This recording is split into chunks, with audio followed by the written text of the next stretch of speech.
పీకల దాకా మెక్కడం, దున్నపోతులో పడుకోవటం. ఇలాంటి కొడుకు ఒక్కడుంటే చాలు, అమ్మాయినైనా ఆరిపోతాడు.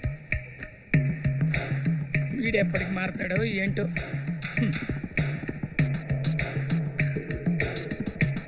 ఇవాళ గుండు బయలుదేరా పడ్డాడు.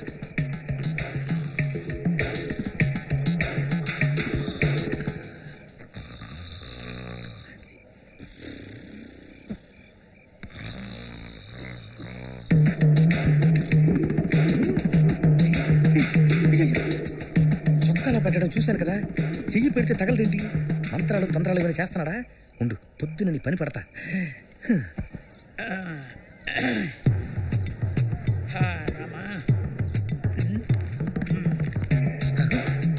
మనం పెడితే తగలట్లేదు, వీడికి మాత్రం తగిలేస్తుంది.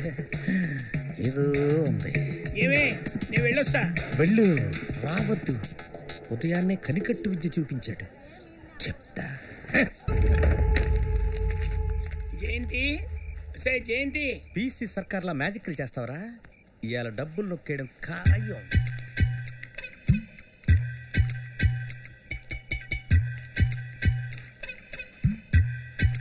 జయంతి, ఏందయ్యా? ఈ షర్టు ఉతకడానికి వేసి నాకు అన్నం పెట్టు.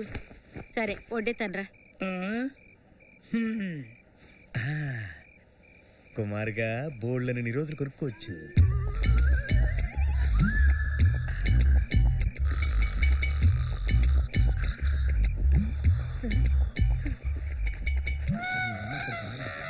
ఒకటే కదా పాకెట్ ఉంది, ఇందులోనే కదా పెట్టాడు, మరి కనపడదే. అయ్యయ్యో, వారిని అమ్మ కొట్టుమాడా, పిచ్చెక్కించేస్తున్నాడు.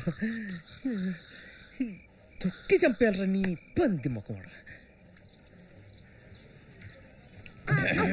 శివ శివమూర్తి గణనాథ, శివుని కుమారుడు గణనాథ, శివుని కుమారుడు గణనాథ. అడిగేయాల్సిందే. 10, 11, 12, 13, 14, 15, 20.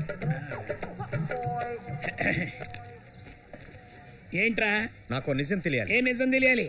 నైట్ నీ షర్ట్ పాకెట్ లో పెట్టిన డబ్బు మిడ్ నైట్ ఏమవుతోంది, మళ్ళీ నీ షర్ట్ పాకెట్ లో ఉదయాన్నే ఎలా వస్తోంది? పాకెట్ లో పెట్టింది పాకెట్ లోనే ఉంటుంది. లేదే, నా చేతికి తగలలేదే. నా షర్ట్ ప్యాకెట్ లో చేయి పెడితే ఎలా? మరి నీ ప్యాంట్ ప్యాకెట్ లో చేయి పెట్టి చూడరా. నా ప్యాంట్ పాకెట్ లోనా? అవునరా, నువ్వు చూస్తున్నప్పుడు డబ్బుని నా షర్ట్ ప్యాకెట్ లో పెడతా. రాత్రి నువ్వు పడుకోగానే నా షర్ట్ ప్యాకెట్ లో డబ్బుని నీ ప్యాంట్ ప్యాకెట్ లో పెడతా. పొద్దున నువ్వు లేవక ముందే నీ ప్యాంట్ ప్యాకెట్ లోని డబ్బుని నా షర్ట్ ప్యాకెట్ లోకి మారుస్తా. ప్లాన్ ఎలా ఉంది? ప్లాన్ అంటే ఏంటి ఇలా తయారయ్యావు? దొంగ చేతికి తాళం ఇస్తేనే సేఫ్టీ. అబ్బో, ఇన్ని రోజులు నువ్వు ఉత్త తిండిపోతావని అనుకున్నాను, కానీ ఈ రోజే తెలిసింది నీకు 80 ఐడియాలు వస్తాయని.